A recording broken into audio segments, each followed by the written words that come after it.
So നമ്മൾ നോക്കാൻ പോകുന്നത് പ്ലാന്റ് സെൽ വോളിനെ കുറിച്ചിട്ടാണ്. കോശഭിത്തി എന്നാണ് പറയുന്നത് അല്ലേ മലയാളത്തിൽ, സെൽ വോൾ. അപ്പോൾ കോശഭിത്തിയുടെ പൊതുഘടന. സസ്യകോശഭിത്തി എന്നത് പ്ലാസ്മ മെമ്പറൈന് പുറത്ത് കാണപ്പെടുന്ന ഒരു സങ്കീർണവും സജീവവുമായ എക്സ്ട്രാ സെല്ലാർ മാട്രിക്സ് ആണ്. അപ്പോൾ സെൽ മെമ്പറൈന് വെളിയിൽ കാണുന്ന എക്സ്ട്രാ സെല്ലുലാർ ആയിട്ടുള്ള മാട്രിക്സ് ആണ് എന്ത്, സെൽ വോൾ എന്ന് പറയുന്നത്. ഇനി കോശഭിത്തിയിൽ പ്രധാനമായും 3 പാളികളാണ് ഉള്ളത്. മിഡിൽ ലാമെല്ല, പ്രൈമറി കോശഭിത്തി, സെക്കൻഡറി കോശഭിത്തി. അപ്പോൾ കോശഭിത്തിയിൽ 3 പാളികളാണുള്ളത്. മിഡിൽ ലാമെല്ല, പ്രൈമറി കോശഭിത്തി, സെക്കൻഡറി കോശഭിത്തി. മിഡിൽ ലാമെല്ല എന്ന് പറയുന്നത് തൊട്ടടുത്തുള്ള 2 സസ്യകോശങ്ങളെ തമ്മിൽ ഒട്ടിച്ചു നിർത്തുന്ന ഏറ്റവും പുറമെയുള്ള സിമെൻറ്റിംഗ് പാളിയാണ് മിഡിൽ ലാമെല്ല. ഇത് നിർമ്മിച്ചിരിക്കുന്നത് കാൽഷ്യം, മഗ്നീഷ്യം പെക്റ്റേറ്റുകൾ കൊണ്ടാണ്. കോശവിഭജന സമയത്ത് ഫ്രാഗ്മോപ്ലാസ്റ്റ് രൂപപ്പെടുന്നതിലൂടെയാണ് മിഡിൽ ലാമെല്ല ആദ്യമായിട്ട് നിർമ്മിക്കപ്പെടുന്നത്. ഓക്കെ, അപ്പോൾ എങ്ങനെയാണ് മിഡിൽ ലാമെല്ല നിർമ്മിക്കപ്പെടുന്നത്? കോശവിഭജന സമയത്ത് ഫ്രാഗ്മോപ്ലാസ്റ്റ് രൂപപ്പെടുന്നതിലൂടെയാണ് മിഡിൽ ലാമെല്ല ആദ്യമായിട്ട് നിർമ്മിക്കപ്പെടുന്നത്. അപ്പോൾ മിഡിൽ ലാമെല്ല തൊട്ടടുത്തുള്ള 2 സസ്യകോശങ്ങളെ തമ്മിൽ ഒട്ടിച്ചു നിർത്തുന്ന ഏറ്റവും പുറമേയുള്ള സിമെൻറ്റിംഗ് പാളിയാണ്. ഇത് നിർമ്മിച്ചിരിക്കുന്നത് കാൽഷ്യം, മഗ്നീഷ്യം പെക്റ്റേറ്റുകൾ കൊണ്ടാണ്. ഇനി പഴങ്ങൾ പഴുക്കുമ്പോൾ അവ മൃദുവാകുന്നത് പെക്റ്റിനേസ് എന്ന എൻസൈം മിഡിൽ ലാമെല്ലയിലെ പെക്റ്റിനെ ലയിപ്പിച്ച് കളയുന്നത് കൊണ്ടാണ്. അപ്പോൾ പഴങ്ങൾ പഴുക്കുമ്പോൾ അവ മൃദുവാകുന്നത് എന്തുകൊണ്ടാണ്? പെക്റ്റിനേസ് എന്ന് പറയുന്ന എൻസൈം മിഡിൽ ലാമെല്ലയിലെ പെക്റ്റിനെ ലയിപ്പിച്ച് കളയുന്നത് കൊണ്ടാണ്. ഇനി പ്രൈമറി കോശഭിത്തി വളർന്നുകൊണ്ടിരിക്കുന്നതും വിഭജനശേഷിയുള്ളതുമായ മെരിസ്റ്റമാറ്റിക് കോശങ്ങളിലും പാരൻകൈമ കോശങ്ങളിലും കാണപ്പെടുന്ന ആദ്യത്തെ യഥാർത്ഥ കോശഭിത്തിയാണിത്. അപ്പോൾ പ്രൈമറി കോശഭിത്തി എന്ന് പറയുമ്പോൾ വളർന്നുകൊണ്ടിരിക്കുന്നതും വിഭജനശേഷിയുള്ളതുമായ മെരിസ്റ്റമാറ്റിക് കോശങ്ങളിലും പാരൻകൈമ കോശങ്ങളിലും കാണപ്പെടുന്ന ആദ്യത്തെ യഥാർത്ഥ കോശഭിത്തിയാണ് പ്രൈമറി കോശഭിത്തി എന്ന് പറയുന്നത്. ഇത് വളരെ നേർത്തതും വഴക്കമുള്ളതും കോശവളർച്ചയ്ക്കനുസരിച്ച് വിസ്തൃതി കൂടാൻ ശേഷിയുള്ളതുമാണ്.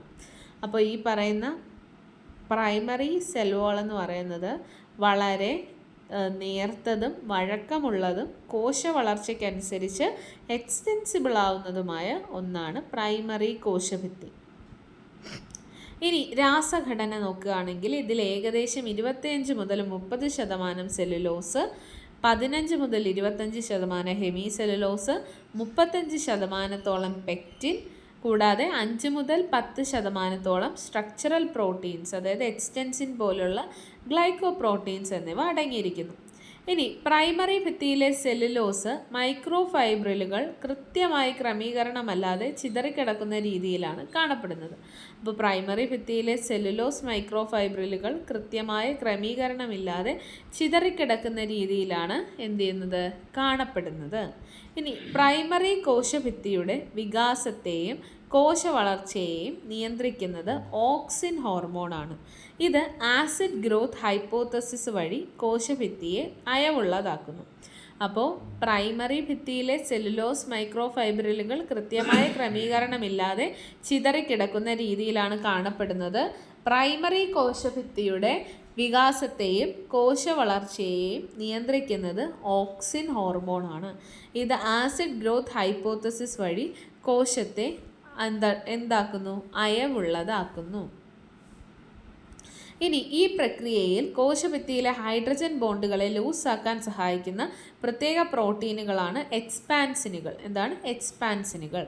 ഇനി സെക്കൻഡറി കോശഭിത്തി കോശവളർച്ച പൂർണ്ണമായി നിർണ്ണയിക്കപ്പെട്ട ശേഷം പ്രൈമറി കോശഭിത്തിക്കും പ്ലാസ്മ മെമ്പറൈനും ഇടയിലായി ഉള്ളിലേക്ക് രൂപപ്പെടുന്ന കട്ടിയുള്ള പാളിയാണ് സെക്കൻഡറി കോശഭിത്തി. അതായത് സസ്യത്തിൻ്റെ വളർച്ചയൊക്കെ പൂർണ്ണമായി കഴിഞ്ഞതിന് ശേഷം പ്രൈമറി കോശഭിത്തിക്കും പ്ലാസ്മ മെമ്പറൈനും ഇടയിലായിട്ട് ഉള്ളിലേക്ക് രൂപപ്പെടുന്ന കട്ടിയുള്ള പാളിയാണ് സെക്കൻഡറി സെൽ വോൾ. ഇത് സസ്യത്തിന് മെക്കാനിക്കൽ സ്ട്രെങ്തും ജലസംവഹനത്തിനുള്ള ശേഷിയും നൽകുന്നു. അതായത് സൈലം വെസൽസ്, ട്രക്കീഡ്സ്, സ്ക്ലീറൻകൈമ കോശങ്ങൾ. അപ്പോൾ ഇത്തരത്തിൽ ഈ പറയുന്ന സെൽസൊക്കെ പ്രൊഡ്യൂസ് ചെയ്യുകയും അല്ലെങ്കിൽ അവർക്ക് ആ ഒരു ജലസംവഹനത്തിനുള്ള ശേഷി നൽകുകയും ചെയ്യുന്നു. ഇനി ഇതിൻ്റെ കെമിക്കൽ കോമ്പോസിഷൻ നോക്കിക്കഴിഞ്ഞാൽ ഇതിൽ സെല്ലുലോസിൻ്റെ അളവ് 40 മുതൽ 50%. നേരത്തെ നമ്മൾ പ്രൈമറി സെൽ വാൾ എടുത്ത് നോക്കിയപ്പോൾ അതിൽ സെല്ലുലോസ് 25 മുതൽ 30% ഉണ്ടായിരുന്നുള്ളൂ. ഹെമി സെല്ലുലോസ് 20 മുതൽ 30% കാണുന്നു. എന്നാൽ പെക്റ്റിൻ ഇതിൽ തീരെ കാണപ്പെടുന്നില്ല. മറ്റതിൽ പെക്റ്റിനായിരുന്നു 35%. ഇതിൽ സെക്കൻഡറി സെൽ വാളിൽ പെക്റ്റിൻ എന്ന് പറയുന്ന സാധനം അങ്ങനെ കാണുന്നില്ല, ആബ്സെൻ്റ് ആണ്. അതുകൂടാതെ സെക്കൻഡറി സെൽ വാളിൻ്റെ പ്രത്യേകത വരുമ്പോൾ സെക്കൻഡറി കോശഭിത്തിയുടെ ഏറ്റവും വലിയ സവിശേഷത എന്ന് പറയുന്നത് ഇതിൽ ലിഗ്നിൻ എന്ന് പറയുന്ന വസ്തു അടിഞ്ഞുകൂടുന്നു. ഇതിലെന്ത് അടിഞ്ഞുകൂടുന്നു? ലിഗ്നിൻ എന്ന് പറയുന്ന വസ്തു അടിഞ്ഞുകൂടുന്നു. ലിഗ്നിൻ ഒരു ഫീനോളിക് പോളിമറാണ്. എന്താണിത്? ഒരു ഫീനോളിക് പോളിമറാണ്. ഇത് കോശഭിത്തിയെ ജലപ്രതിരോധ ശേഷിയുള്ളതും ശക്തവുമാക്കുന്നു. ഇതെന്ത് ചെയ്യുന്നു? കോശഭിത്തിയെ വളരെ ജലപ്രതിരോധ ശേഷിയുള്ളതും ശക്തവുമാക്കുന്നു. ഇനി സെക്കൻഡറി കോശഭിത്തിക്ക് പ്രധാനമായും 3 പാളികളാണുള്ളത്. സെക്കൻഡറി കോശഭിത്തിക്ക് പ്രധാനമായും 3 പാളികളാണുള്ളത്. S1, S2, S3 എന്ന് വിളിക്കും. ഇതിൽ നടുവിലുള്ള S2 പാളിയാണ് ഏറ്റവും കട്ടി കൂടിയത്. S2 പാളിയാണ് ഏറ്റവും കട്ടി കൂടിയത്. ഇനി പ്രൈമറി ഭിത്തിയിൽ നിന്നും വ്യത്യസ്തമായി സെക്കൻഡറി ഭിത്തിയിലെ സെല്ലുലോസ് മൈക്രോഫൈബ്രിലുകൾ പരസ്പരം സമാന്തരമായി വളരെ കൃത്യമായി അടുക്കി വെച്ചിരിക്കുന്നു. മറ്റേ നമ്മൾ പറഞ്ഞവരിങ്ങനെ ഡിസോറിയൻറ്റഡ് ആയിട്ട് കിടക്കുകയാണ്. പക്ഷേ ഇവിടെ വരുമ്പോൾ നോക്കിക്കേ, സെക്കൻഡറി ഭിത്തിയിലേക്ക് വരുമ്പോൾ മര്യാദക്കാരായവർ സെല്ലുലോസ് മൈക്രോഫൈബ്രിലുകൾ പരസ്പരം സമാന്തരമായി വളരെ കൃത്യമായി ക്രമത്തിൽ അടുക്കി വെച്ചിരിക്കുന്നു. ഇനി മാട്രിക്സ് ബയോസിന്തസിസ് അല്ലെങ്കിൽ സെല്ലുലോസ് സിന്തസിസ് എന്ന് പറയാം. സെല്ലുലോസ് നിർമ്മിക്കപ്പെടുന്നത് പ്ലാസ്മ മെംബ്രെയിനിൽ കാണപ്പെടുന്ന സെല്ലുലോസ് സിന്തേസ് കോംപ്ലക്സ് വഴിയാണ്. അപ്പോൾ സെല്ലുലോസ് നിർമ്മിക്കപ്പെടുന്നത് എങ്ങനെയാണ്? പ്ലാസ്മ മെംബ്രെയിനിൽ കാണുന്ന സെല്ലുലോസ് സിന്തേസ് കോംപ്ലക്സ് വഴിയാണ്. ഇതിനെ റോസെറ്റ് കോംപ്ലക്സ് എന്നും വിളിക്കുന്നു. ഇത് UDP ഗ്ലൂക്കോസ് ഉപയോഗിച്ചിട്ടാണ് സെല്ലുലോസ് ചെയിനുകൾ ഉണ്ടാക്കുന്നത്. അപ്പോൾ സെല്ലുലോസ് ചെയിനുകൾ ഉണ്ടാക്കാനായിട്ട് ഇവർ ഉപയോഗിക്കുന്ന റോ മാറ്റർ എന്താണ്?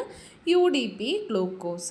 ഇനി മാട്രിക്സ് പോളിമറുകൾ ഹെമി സെല്ലുലോസും പെക്റ്റിനും നിർമ്മിക്കപ്പെടുന്നത് ഗോൾഗി കോംപ്ലക്സിനുള്ളിൽ വെച്ചാണ്. ഓക്കെ, അപ്പോൾ നോക്കിയേ, സെല്ലുലോസ് ആണെങ്കിൽ എവിടെയാണ് കാണുന്നത്? സെല്ലുലോസ് പ്ലാസ്മ മെംബ്രെയിനിൽ കാണപ്പെടുന്ന സെല്ലുലോസ് സിന്തേസ് കോംപ്ലക്സ് വഴിയാണ് രൂപീകരിക്കപ്പെടുന്നത്. ഈ കോംപ്ലക്സിനെ റോസെറ്റ് കോംപ്ലക്സ് എന്നും പറയും. UDP ഗ്ലൂക്കോസ് ഉപയോഗിച്ചാണ് സെല്ലുലോസ് ചെയിനുകൾ ഉണ്ടാക്കുന്നത്. ഇനി മാട്രിക്സ് പോളിമറുകൾ ഹെമി സെല്ലുലോസും പെക്റ്റിനും നിർമ്മിക്കപ്പെടുന്നത് ഗോൾഗി കോംപ്ലക്സിനുള്ളിൽ വെച്ചാണ്. അവിടെ നിന്നും വെസിക്കിളുകൾ വഴിയാണ് ഇവ പുറത്തേക്ക് എത്തിക്കപ്പെടുന്നത്. അടുത്ത പ്ലാസ്മോഡെസ്മേറ്റ കോശഭിത്തിയിലൂടെ തൊട്ടടുത്തുള്ള കോശങ്ങളിലെ കോശദ്രവ്യത്തെ തമ്മിൽ ബന്ധിപ്പിക്കുന്ന സൂക്ഷ്മ സുഷിരങ്ങളാണ് പ്ലാസ്മോഡെസ്മേറ്റ. ഇതിൻ്റെ നടുവിലായി കാണപ്പെടുന്ന എൻഡോപ്ലാസ്മിക് റെറ്റിക്കുലത്തിൻ്റെ ഭാഗത്തെ ഡെസ്മോ ട്യൂബ് എന്ന് വിളിക്കുന്നു. അപ്പോൾ പ്ലാസ്മോഡെസ്മേറ്റ എന്ന് വെച്ചാൽ കോശഭിത്തിയുടെ തൊട്ടടുത്തുള്ള കോശങ്ങളിലെ കോശദ്രവ്യത്തെ തമ്മിൽ ബന്ധിപ്പിക്കുന്ന സൂക്ഷ്മ സുഷിരങ്ങളാണ് പ്ലാസ്മോഡെസ്മേറ്റ എന്ന് പറയുന്നത്. ഇതിൻ്റെ നടുവിലായി കാണപ്പെടുന്ന എൻഡോപ്ലാസ്മിക് റെറ്റിക്കുലത്തിൻ്റെ ഭാഗത്തെ ഡെസ്മോ ട്യൂബ്യൂൾ എന്ന് വിളിക്കുന്നു. മനസ്സിലായോ? അപ്പോൾ പ്ലാസ്മോഡെസ്മേറ്റ മറക്കരുത്.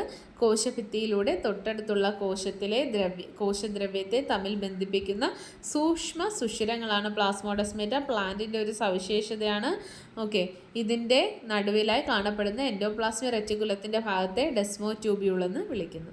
So thank you. ഇച്ചിരി നിങ്ങൾക്ക് ഈ ക്ലാസ് നോട്ട്സും ഇംഗ്ലീഷിൽ കൊടുക്കാം, പക്ഷെ ടേംസ് ഒന്നും അങ്ങനെ വളരെ മലയാളീകരിച്ചൊന്നും അല്ല ടേംസ് വരുന്നത്. അപ്പം കുറച്ചുകൂടി ഈസിലി അണ്ടർസ്റ്റാൻഡബിൾ നമ്മുടെ ഓൺ മദർ ടങ്ങിൽ തന്നെ പഠിക്കുമ്പോഴാണ്. സോ അതുകൊണ്ടാണ് മലയാളത്തിൽ കൊടുക്കുന്നത്. അതുപോലെ തന്നെ ഈസിലി നമുക്ക് ഈ എക്സ്പ്ലെയിൻ ചെയ്യാനും കുറച്ചുകൂടെ എളുപ്പം മലയാളമാണ്. Thank you.